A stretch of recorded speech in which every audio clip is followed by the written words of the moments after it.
Hi. So this is Philipp Neitzel. He is one of the authors for The Dark Eye, and today we are here at the RadCon, where we have quite a lot of people from the Dark Eye community. And Yes. just tell us what you're doing for the Dark Eye. Yeah, I'm one of the editors. I'm doing a lot of stuff for the Aventurian Herald, our magazine that is coming out bi-monthly, and it's like a newspaper for Aventuria. It's describing the meta plot and the living history of Aventuria, and there are always articles written from an in-world perspective. So it's a newspaper from Aventuria, and with this newspaper we are also publishing a series of adventures, heroic works. You can find those on the PDF store if you're looking for The Dark Eye, or you'll get them in Germany as one of our subscribers. And each of those adventures has 16 pages and is intended to be played in a few sessions without a big campaign connecting them.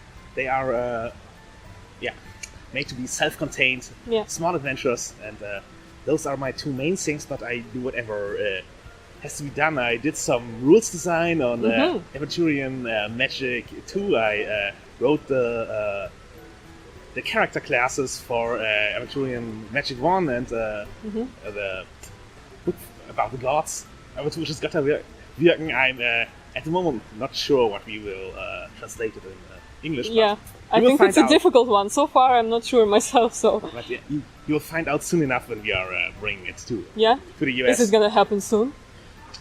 Yeah, soonish, I would say. Okay. We need to bring Magic and the Compendium to the English-speaking world first. But now with a Silver Annie at our backs, we will work with double time. Yeah. And okay. hope the community will support us in maybe more crowdfundings when we put them out. Okay. Maybe a couple of more words about Aventurian Herald. I don't know if the public knows about it so much. So basically this is a newspaper which is coming out bi-monthly, I believe. Indeed, and it has been running for almost 30 years. We are at 185 at the moment. So every 2 months, that's a lot. A lot of time that has passed, and you are always getting a new something new. And Aventuria is a living world. The history develops, so when a region is described in a source book, then that is the state of the region then. But we will come back sometime, like every edition, each region gets at least one source book, and the time between is passed by articles in the Aventurian Herald, and we are doing things that are ramped up to a big release or a new adventure, or small things that we just want to change. And new authors that come to the Dark Eye, they often write a small article for the Herald first, and that's how they get their start. My first published text for the Dark Eye also was in the Aventurian Herald. So how long have you been working for the Dark Eye now? I have been working for almost exactly 1 year as an editor. I was asked to take over the Herald and Heroic Works line at the last RadCon, so it's 1 year. For a few months I have been working at Ulysses headquarters. Before that I freelanced at home, but now I moved here into the Frankfurt area to to become a role-playing writer full-time. So that's kind of a dream job. Okay, cool. So before that, you were a member of the Dark Eye community as a player, I assume, and then you somehow transpired into. I started as a player. At my 10th birthday, I got the. Oh my god! The core box. Then, and I read it in the morning, and in the evening or afternoon, I played with my first GM, my first game for 12 people, and we realized that this is too many, and so we built two groups. One of my friends bought another box, and then we had two groups going. Some of those people I still play with, like 20 years later. I said, oh, so old now, but yeah. I'm still working for a game that's older than me. Yeah, that's awesome. That's awesome, and I find it really cool that the Dark Eye never gets old, you could say, because it's constantly evolving, and you can never say that you know the whole world. You can never say that you know everything about it. And right? The more you know, the more invested you become. And so if something changes, that can be heartbreaking. Like if you follow a series and one of your favorite characters dies, that's heartbreaking, but it's also a sign that you're really emotionally invested. The same as is when you're cheering, like you're finally those the guys you liked are winning the war. We recently had a vote, also facilitated in the Aventurian Herald. It's connected to the Seattle Knights campaign that describes the Frontland, our Russian Polish setting in the north, and it's like a republic of nobles. I'm not sure about the English word. Adelsmarschen? Yeah, you know, Adelsrepublik. Adelsrepublik. Yeah, Indeed. Who knows? I don't know. It's a republic of nobles where you get to vote if you are of noble blood. I think like Polish history had. Okay. Yeah, and well, the players every 5 years they can vote who is the now new leader of the Frontland.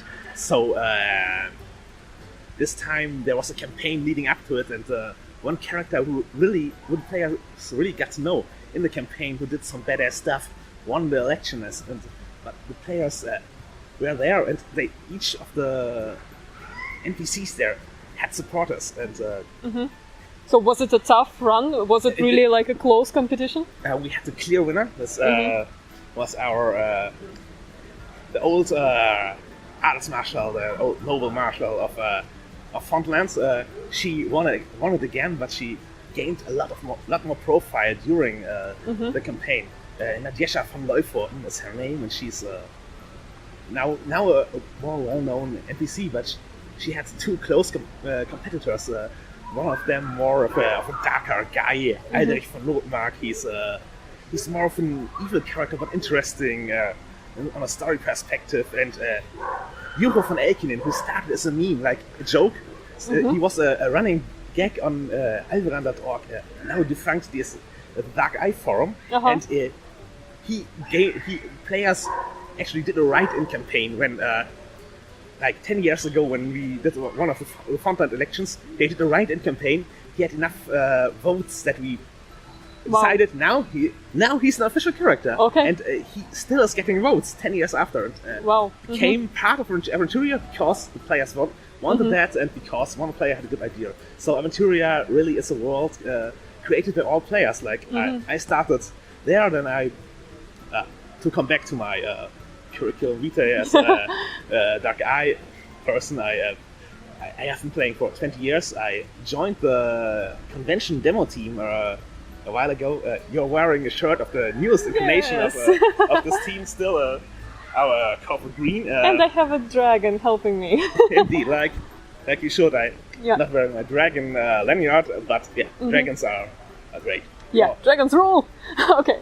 Yeah, and from that I worked on a few pieces for the Herald.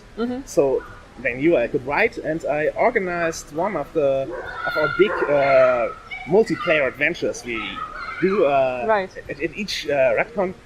This year, too, some players did one of those multiplayer adventures. Like we had 8 GMs for certain people, with 2 organizing and 6 running games, and those games were overlapping, and that became an adventure in Ibarra's Legacy, where I also wrote and did some editing, and that is how I got closer to the Dark Eye. Also, I did a lot of play testing and engaging with the rules and giving apparently good feedback. So now I'm one of the people who is writing for the rules.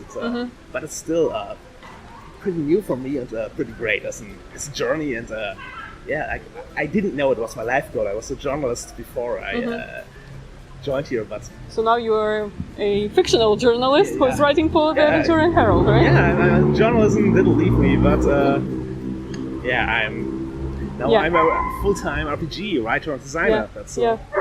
So what have you written for the Heroic Works? Which of the adventures? I didn't write for the Heroic Works much, but I'm editor of most of them. The authors talk to me, I help them find the right balance of text, 16 pages is not a lot if you're trying to get a plot done. And to do it with a lot of flavor and Aventurian prestige. And so that's a lot of work where an editor has to help the authors get it down, get the concept right. Often they're pitching something that's too long for a heroic work, or something that's too short. But we are getting there and had some pretty good adventures here. Yeah, I've heard very nice things. I do not have the time to read them all, but I do have them all, and some of them have received very, very good feedback. Like for example, I think the first couple of them were really well received, and then the last one, I think it was the Polygon-Akten. They, I think, were also really successful. That was breakthrough. Also, one of our demo guys did that one, and he now became an author. So we are players can become creators in the Dark Eye, and their borders aren't too sharp. We like your feedback.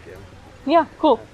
Okay, so thank you very much. I hope that we've given an example or two of how the community of the Dark Eye influences the actual world and how players also can become authors. And I think this is really cool, and this is a really integral part of what the Dark Eye is. Indeed, and you're very welcome for the interview. And if maybe sometimes English people can contribute as much, or international people in English, that would be great. Okay, cool. Okay, so thank you very much.